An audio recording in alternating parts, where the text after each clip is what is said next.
प्रिया पूरी रात यश के जुनून को सहन करते करते थक चुकी थी। पहली रात की झिझक और संकोच के कारण वह उसे मना भी नहीं कर पा रही थी, लेकिन यश का जोश कम होने का नाम ही नहीं ले रहा था। शरद रात के बाद सुबह की हल्की किरणें कमरे में फैलने लगी, लेकिन प्रिया की थकान अब अपनी चरम सीमा पर थी।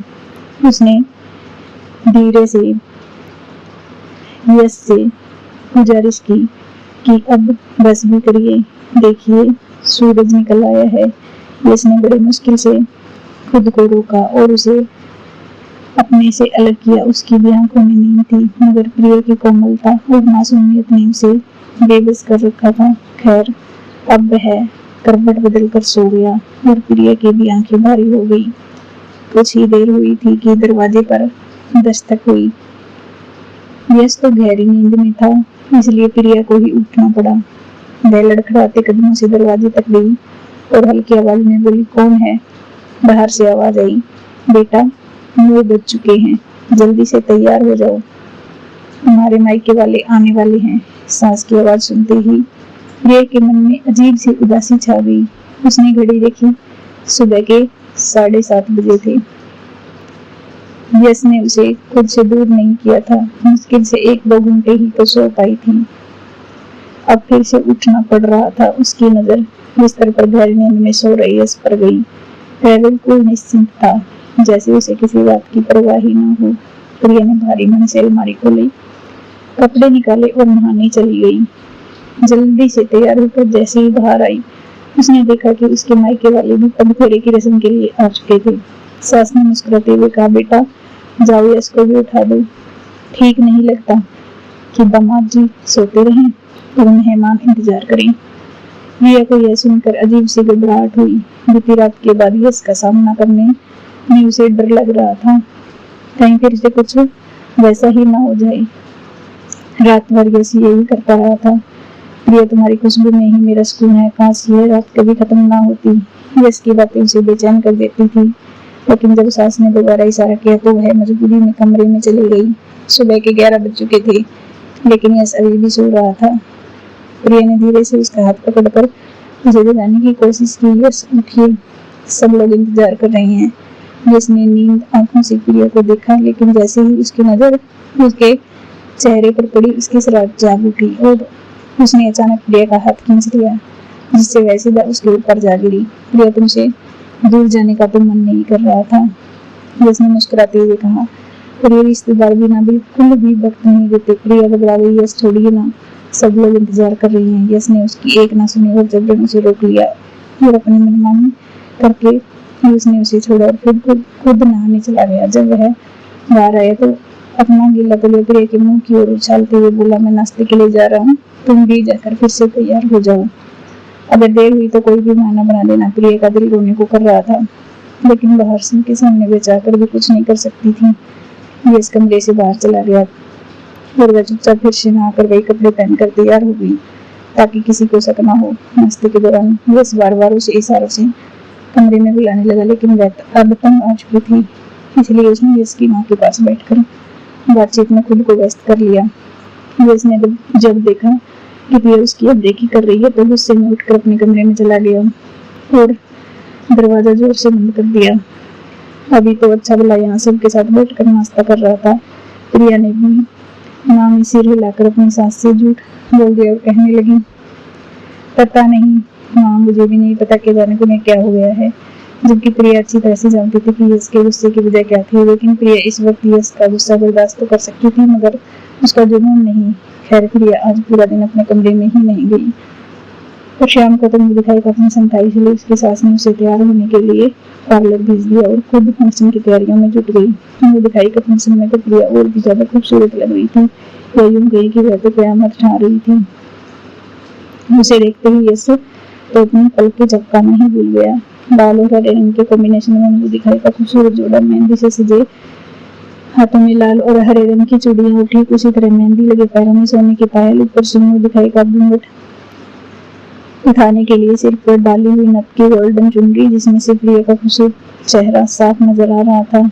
जब प्रिया को मुंह दिखाई के फंक्शन के लिए यश के पास बिठाया गया तो यश ने प्रिया का हाथ कसकर पकड़ लिया और उसके कान के पास आकर कहने लगा, प्रिया आज तो तुम किसी भी हालत में मुझसे बच नहीं सकती। यह सुनते ही प्रिया का सर घूमने लगा और उसके माथे पर पसीने की बूंदें साफ नजर आ रही थी। अगली रात यश ने प्रिया को सोने ही नहीं दिया और फिर कमरे में ना जाने के डर से प्रिया पूरा दिन अपनी सास के साथ ही बैठी रही। ऊपर से मुंह दिखाई का फंक्शन खत्म होते ही प्रिया के घर वाले उसे अपने साथ ले जाने वाले थे, इसलिए प्रिया की मुंह दिखाई के फंक्शन के लिए उन्हें रोक लिया गया था।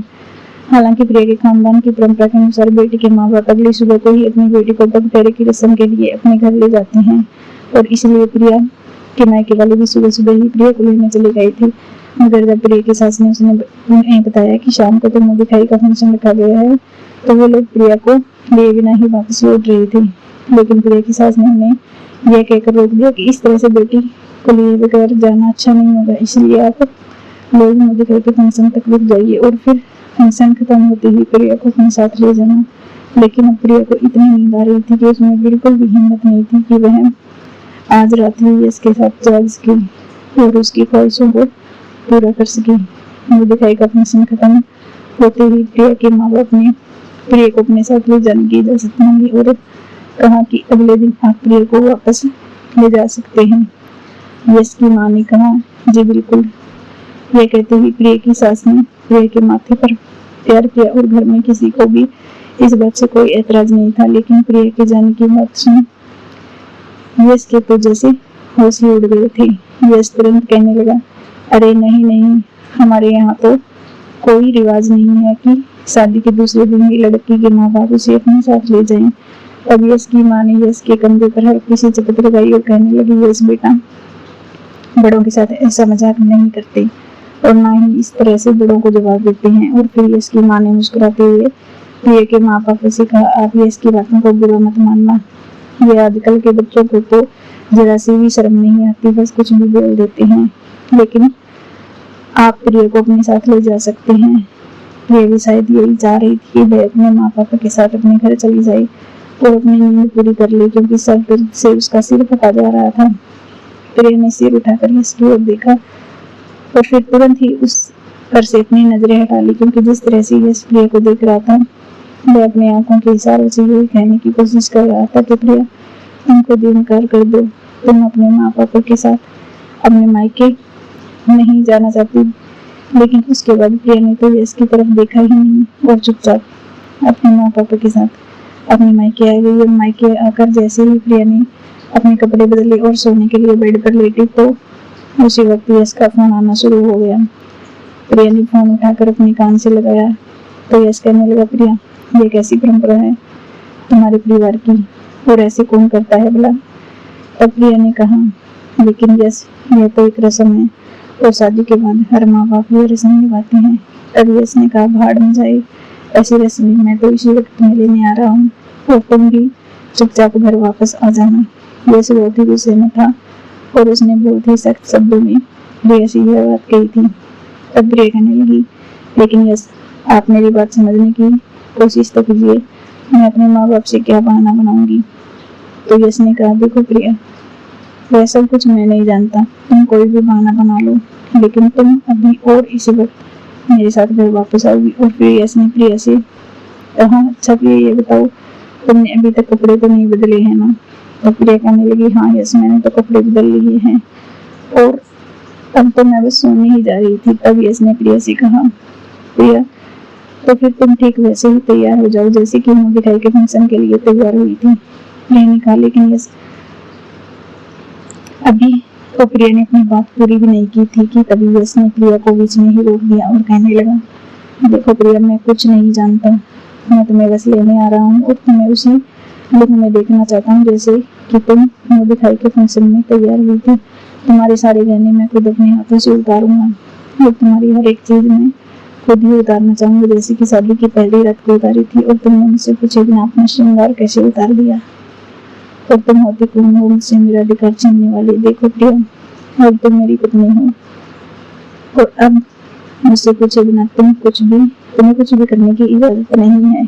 यश के मुंह से ऐसी बातें सुनकर प्रिया की सांसें तो जैसे उसके सीने में ही अटक गई थी, क्योंकि उस वक्त प्रिया यश प्रिया के सामने नहीं था, लेकिन फिर भी उसके सख्त शब्दों ने प्रिया को यश के गुस्से की गहराई का एहसास करा दिया था। प्रिया ने कहा, यश प्लीज मेरी बात को समझने की कोशिश कीजिए। अभी इस वक्त मैं आपके साथ नहीं आ सकती। मैं अपने घर वालों से क्या कहूंगी, और अचानक इस तरह से मैं आपके साथ जाने की बात करूंगी तो मेरे घर वाले परेशान हो जाएंगे। यश ने कहा, देखो प्रिया, मुझे इस बात से कोई फर्क नहीं पड़ता कि तुम्हारे घर में कौन परेशान होता है और किसे बुरा लगता है। तुम मेरी पत्नी हो और मैं हर रात तुम्हें अपने बिस्तर पर देखना चाहता हूँ, तुम्हारी संगत को महसूस करना चाहता हूँ। देखो प्रिया, अब तुम्हारे पास सिर्फ 15 मिनट है, और 15 मिनट के अंदर तुम बिल्कुल वैसे ही तैयार हो जाओ जैसे कि तुम मुंह दिखाई के फंक्शन के लिए तैयार हुई थी। वही लाल और हरे रंग का जोड़ा और साथ में ढेर सारे गहने, जिसे आज रात में एक एक करके अपने हाथों से उतारूंगा। प्रिया ने कहा, यस, मैं तुम्हारे साथ आने के लिए कोई ना कोई बहाना तो बना लूंगी, लेकिन इस तरह से फिर से सजना संवरना मैं सबसे क्या कहूंगी। तब यश ने कहा, देखो प्रिया, यह तो तुम्हें उसी वक्त सोच लेना चाहिए था जब मैं तुमसे इशारे में कह रहा था कि कोई भी बहाना करके अपनी माँ को उनके साथ जाने के लिए इनकार कर दो, लेकिन तुमने तो मेरी तरफ देखने की जहमत तक नहीं उठाई। इसका मतलब तो यही हुआ ना कि तुम्हारी नजरों में मेरी कोई अहमियत ही नहीं है। अगर तुम यहाँ से जाती ही नहीं तो यह सब कुछ होता ही नहीं, लेकिन अब जब तुमने गलती कर ही दी है तो इसका खामियाजा तो तुम्हें खुद ही भुगतना पड़ेगा ना। मेरी जान प्रिया ने यश को समझाने की हर मुमकिन कोशिश की, लेकिन पता नहीं आज यश को क्या हो गया था। वह तो कुछ भी सुनने को तैयार नहीं था। अपनी बात पूरी करके यश ने तुरंत ही फोन बंद कर दिया, लेकिन बेचारी प्रिया तो अजीब सी स्थिति में फंस गई कि अब वह क्या करे और क्या ना करे। खैर, सबसे पहले तो प्रिया ने अपनी माँ को विश्वास में लिया और कहने लगी, माँ, यश की तबीयत कुछ ठीक नहीं है, इसलिए मुझे घर वापस जाना होगा और मैं फिर कभी रहने के लिए आ जाऊंगी। इस बात पर प्रिया की माँ ने भी ज्यादा इतराज नहीं किया और कहने लगी, ठीक है बेटा, कोई बात नहीं, इस वक्त दामाद जी की सेहत का ख्याल रखना ज्यादा जरूरी है। प्रिया ने अपने ससुराल वापस लौटने के लिए अपनी माँ को तो मना लिया था, लेकिन उसे यह बिल्कुल भी ठीक नहीं लग रहा था कि वो दोबारा से मुंह दिखाई का जोड़ा पहनकर फिर से दुल्हन की तरह सज संवर कर अपने मायके से निकले। खैर, प्रिया ने अपना सारा सामान पैक किया और बैग में भर लिया, और फिर जब यश बाहर मेन गेट पर पहुंचा तो उसने कॉल करके प्रिया को कहा, प्रिया तुम बाहर आ जाओ, मैं अंदर नहीं आऊंगा। तो प्रिया ने अपना सारा सामान उठाया और बाहर चली गई। प्रिया को देखकर यश के माथे पर बल पड़ गई, जबकि प्रिया ने अपना सामान पीछे की सीट पर रखा और खुद यश के पास वाली सीट पर बैठ गई। तब यश ने प्रिया से कहा, प्रिया, मैंने तुम्हें तैयार होने के लिए कहा था ना, तो फिर तुम तैयार होकर क्यों नहीं लगता है? अब तो तुम्हें ये मेरी एक भी बात का तुम पर कोई असर ही नहीं होता। तब प्रिया कहने लगी, यस प्लीज कुछ तो समझने की कोशिश कीजिए। अगर मैं इस तरह से दुल्हन की तरह सच संभल कर निकलती तो माँ क्या सोचती कि मैं आज फिर से दुल्हन बनकर क्यों जा रही हूँ। बड़ी मुश्किल से तो मैंने आपके साथ जाने का बहाना बनाया है। यह तो भगवान का शुक्र है कि इस वक्त यश ने कोई तमाशा नहीं किया। और कहने लगा, ठीक है प्रिया, अभी के लिए तो तुम्हें माफ करता हूँ, लेकिन घर पहुँचते ही तुम्हें मेरे लिए वैसे ही तैयार होना पड़ेगा जैसे तुमने दिखाई के फंक्शन के लिए तैयार हुई थी। वह बेचारी लगती क्या न करती। उसने कहा, ठीक है यश, मैं आपके लिए बिल्कुल वैसे ही तैयार हो जाऊंगी, लेकिन आप भी मुझसे एक वादा कीजिए कि आप मुझे ज्यादा परेशान नहीं करेंगी, क्योंकि कल रात में आपने मुझे बिल्कुल भी सोने नहीं दिया था और आज सुबह से भी मैं जागी रही हूँ, इसलिए अब मेरा सिर दर्द से फटा जा रहा है और मुझे बहुत ही ज्यादा नींद आ रही है। यह सुनते ही यश कहने लगा, अरे पगली, तुम पहले घर तो चलो, आज मैं तुम्हें इस तरह से सुनाऊंगा कि तुम्हें बहुत ही मीठी नींद आएगी। ये कहते हुए यश की आंखों में शरारत नाच रही थी, जिसे देखकर प्रिया का दिल तेजी से धड़कने लगा। खैर, जब तक वे दोनों घर पहुंचे तब यश की माँ सो चुकी थी, लेकिन फिर जैसे ही प्रिया अपने कमरे में दाखिल हुई तो यश कहने लगा, चलो प्रिया, अब जल्दी से तैयार हो जाओ। तब प्रिया ने दोबारा से अपना मुंह दिखाई का जोड़ा पहन लिया और मेकअप करके बिल्कुल वैसे ही तैयार हो गई, यहाँ तक कि उसने अपने सारे जेवरात भी पहन लिए थे। और फिर जब प्रिया ने अपना दुपट्टा अपने सिर पर डालने की कोशिश की तो यश उसके करीब आ गया और उसने अपने होठ प्रिया की गर्दन पर रख दी और फिर से प्रिया के साथ अपनी मनमानियां करने लगा। प्रिया 2 दिन से थकी हुई थी और उसकी आंखें भी नींद से चूर थी, लेकिन यश को इन सब बातों से कोई फर्क नहीं पड़ता था। और फिर रात के 2 बजे तो प्रिया की आंखों से टप टप आंसू बहने लगे थे, लेकिन एक यश था जो अपने मनमानी से बाज ही नहीं आ रहा था। आखिरकार प्रिया ने यश के सामने हाथ जोड़ दिए और कहने लगी, प्लीज यश, अब तो बस कर दीजिए और मुझे थोड़ी देर के लिए सोने दीजिए। लेकिन यश तो प्रिया की कोई भी बात सुनने के लिए तैयार नहीं था, और यश को देखकर ऐसा लगता था जैसे कि उस पर किसी बात का जुनून सवार हो चुका है। आज भी प्रिया ने पूरी रात जाग कर बिताई थी, और सुबह होते ही यश तो करवट बदल कर सो गया था, लेकिन प्रिया अब बहुत ही ज्यादा रो रही थी, क्योंकि उसके पेट के निचले हिस्से में दर्द हो रहा था, और दर्द इतना तेज था कि वह बर्दाश्त नहीं कर पा रही थी।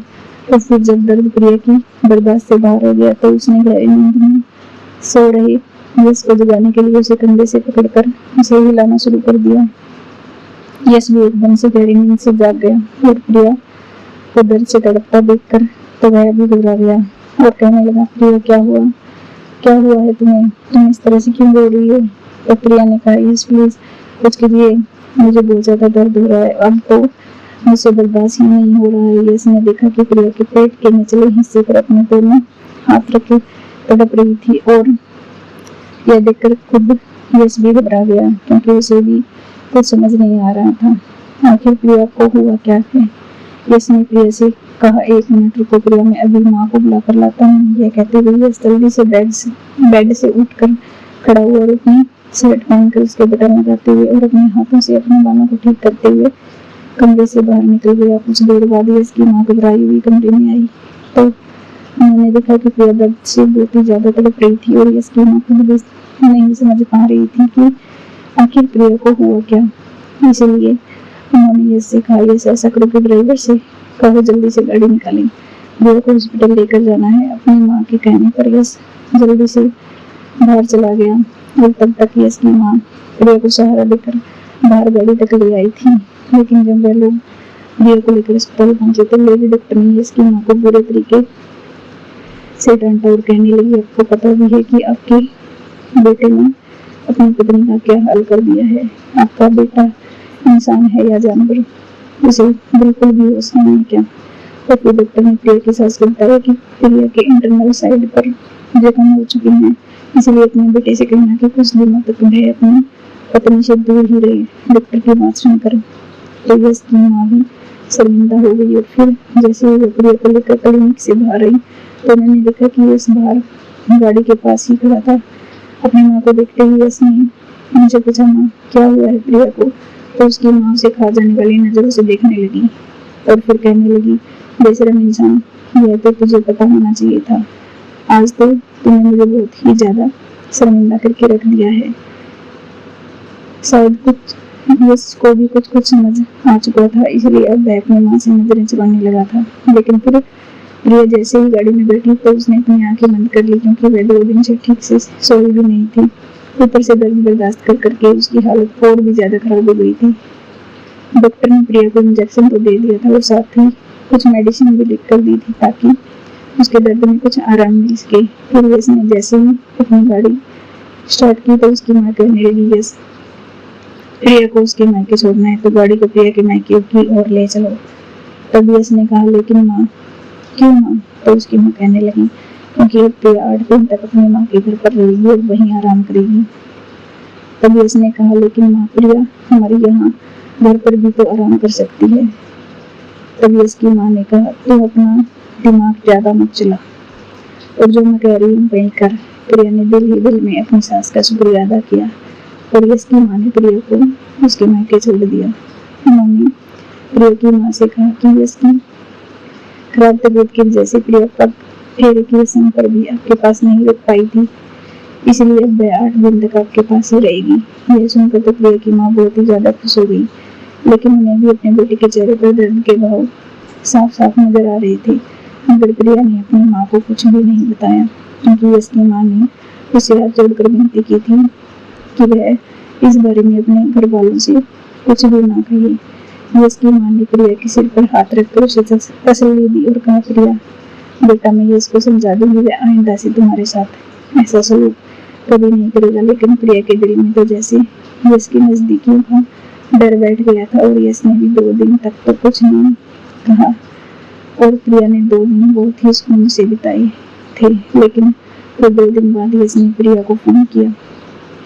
तब प्रिया सोने की तैयारी कर रही थी। जैसे ही प्रिया ने फोन उठाया तो यश कहने लगा, अरे वाह प्रिया, मुझसे दूर रहने का अच्छा बहाना बनाया है तुमने। आखिर ऐसा भी क्या हो गया है जो तुम अपने मायके जाकर बैठ गई हो? तब प्रिया ने कहा, यश तो क्या मम्मी जी ने आपको कुछ भी नहीं बताया? तो यश कहने लगा, यार प्रिया, तुम इस दुनिया की कोई पहली लड़की तो नहीं हो जिसकी शादी हुई है। शादी तो सबकी होती है और सारी लड़कियों के पति अपनी पत्नियों के साथ यही सब करते हैं, लेकिन उनकी पत्नियां नहीं बैठ जाती। ये थोड़ा सा सहन करना भी सीख लो। इन छोटी छोटी बातों पर हंगामा ना मचाया करो। पता नहीं तुमने उस लेडी डॉक्टर को क्या पट्टी पढ़ाई और फिर डॉक्टर ने न जाने मेरी माँ से क्या कहा। मेरी माँ ने तो मुझसे बिना पूछे ही सीधे 8 दिन के लिए तुम्हें मुझसे दूर कर दिया और तुम्हारे साथ तुम्हें मायके छोड़ दिया। देखो प्रिया, मैं कुछ नहीं जानता, लेकिन मैं तुम्हारे बगैर 8 दिन तो अकेले नहीं गुजार सकता, क्योंकि मैंने इस तरह से बिस्तर पर अकेले रातें बिताने के लिए शादी नहीं की। प्रिया ने कहा, यस, क्या आपको पता ही है कि मैं किस दर्द से गुजर रही हूँ? तब यश ने कहा, तुम्हें बकवास बंद करो प्रिया, मैंने तुम्हारी ये रोज की घिसी पिटी बकवास सुनने के लिए फोन नहीं किया है। 2 दिन से मैं पागल हो रहा हूँ और मुझे रात को ठीक से नींद भी नहीं आ रही है, क्योंकि मुझे बिस्तर पर तुम्हारी जरूरत है। देखो प्रिया, मैं तुमसे आखिरी बार कह रहा हूँ कि तुम कोई भी बहाना बनाओ, कुछ भी करो, लेकिन बस घर वापस आ जाओ। अब प्रिया के पास यश की जिद का कोई इलाज ही नहीं था, इसलिए फिलहाल तो उसने फोन बंद कर दिया, क्योंकि प्रिया पहले से ही अपने दर्द से जूझ रही थी और 2 दिन बाद अब जाकर उसका दर्द कुछ कम हुआ था। लेकिन अब उसे दिमागी तौर पर परेशान यश कर रहा था, इसलिए प्रिया ने सोच लिया कि अब यश का फोन ही नहीं उठाएगी और कोई भी बहाना बना देगी। लेकिन वह भी यश मातुर था, इतनी जल्दी कहाँ वो प्रिया का पीछा छोड़ने वाला था। कुछ दिनों तक तो प्रिया ने यश का फोन उठाया ही नहीं। जब भी उठाती तो कोई ना कोई बहाना बनाकर कह देती कि अभी वह बिजी है और कुछ देर बाद फोन करेगी। ऐसे ही करते करते 8 दिन गुजर चुके थे। यश का गुस्से से बुरा हाल हो चुका था। यश की माँ ने भी उस पर पाबंदी लगा रखी थी कि वो प्रिया को लेने के लिए नहीं जाएगा, और 8 दिन बाद यश की माँ खुद ही प्रिया को घर ले आई थी। और फिर जब प्रिया अपने ससुराल वापस आई तो उसने देखा कि यश का मूड बहुत ही खराब था। यश ने तो प्रिया को देखकर भी अपना चेहरा दूसरी तरफ कर लिया और चुपचाप अपना खाना खाता रहा और बीच बीच में चोर नजरों से प्रिया को देखता रहा। खाना खाने के बाद यश जल्दी ही अपने कमरे में चला गया, क्योंकि उसे ऐसा लगा था कि प्रिया भी जल्दी ही कमरे में आ जाएगी, उसे मनाने की कोशिश भी करेगी। लेकिन जैसे ही प्रिया खाने के बाद फ्री हुई तो यश की माँ ने प्रिया को अपने कमरे में बुलाया और कहने लगी, प्रिया बेटा, मैं अपने बेटे के व्यवहार पर बहुत ही ज्यादा शर्मिंदा हूँ, लेकिन तुम्हें भी मुझे सब कुछ बता देना चाहिए था। तब प्रिया कहने लगी, मम्मी जी, मुझे खुद भी इन बातों का इतना कुछ पता नहीं था, लेकिन फिर भी मैं यश को समझाने की बहुत कोशिश करती थी, लेकिन यश तो मेरी कोई बात सुनते ही नहीं थे। तब यश की माँ ने कहा, प्रिया बेटा, लेकिन अब तुम बिल्कुल भी फिक्र मत करना, क्योंकि मैंने यश को खूब अच्छे से समझा दिया है और उसे डांटा भी है कि आइंदा से वो तुम्हारे साथ ऐसा सलूक नहीं करेगा। लेकिन कोशिश करके तुम अपने कमरे में जरा देर से जाया करो। तो प्रिया कहने लगी, ठीक है मम्मी जी, जैसा आप कहेंगी मैं बिल्कुल वैसा ही करूंगी। और फिर प्रिया कुछ देर तक तो अपने सास के कमरे में बैठी रही और इधर उधर की बातें करती रही, जबकि यश अपने कमरे में बैठा गुस्से से आग बबूला हो चुका था। न जाने कितनी देर से प्रिया के आने का इंतजार कर रहा था। फिर जब रात को 11 बजे प्रिया अपने कमरे में आई तो उसने देखा कि यश अपने लैपटॉप पर न जाने क्या क्या टाइम पास कर रहा था। प्रिया को देखकर उसको बहुत ही ज्यादा गुस्सा आया और फिर जैसे ही प्रिया कमरे में दाखिल हुई तो यश ने कहा, प्रिया दरवाजा बंद करके लॉक कर दो। आज यश बहुत ही ज्यादा गुस्से में था, जिसे देखकर प्रिया बुरी तरह से घबरा गई थी। प्रिया ने भी चुपचाप से दरवाजा बंद करके लॉक लगा दिया। वो धीरे से चलते हुए बेड की दूसरी तरफ आ गई। प्रिया के बेड के पास आते ही यश ने बहुत ही गुस्से से अपना लैपटॉप बंद किया और उसे साइड टेबल पर रखते हुए कहने लगा, प्रिया, आखिर तुम अपने आप को समझते क्या हो और तुम्हारी नजरों में मेरी क्या अहमियत है? तो प्रिया ने कहा, यस, आप मेरे पति हैं और मैं आपकी बहुत ही ज्यादा इज्जत करती हूँ, लेकिन आपको भी तो मेरा कुछ ख्याल रखना चाहिए था। आपको पता है ना कि मैं 8 दिन से मेडिसिन खा रही हूँ। तभी यश ने कहा, देखो प्रिया, अब तुम भी मेरे सामने अपने ज्ञान की किताब खोलकर मत बैठना, क्योंकि मैं पहले ही अपनी माँ से बहुत लंबा लेक्चर सुन चुका हूँ। बाढ़ में जाओ तुम और तुम्हारा ये ज्ञान। तुम कोई अकेली लड़की नहीं हो जिसके साथ ये सब हो रहा है। सारे पति अपनी पत्नियों के साथ इसी तरह से रहते हैं, लेकिन वैसे तुम्हारी तरह हंगामा खड़ा नहीं करते। इतना कहकर यश ने अपना तकिया ठीक किया और दूसरी तरफ मुंह करके लेट गया। यश का ऐसा रवैया देखकर प्रिया की आंखों में मोटे मोटे आंसू चमकने लगे, जिसे प्रिया ने अपने अंदर ही कहीं छिपा लिया। और फिर प्रिया खुद को संभालते हुए खुद ही यश के पास आई।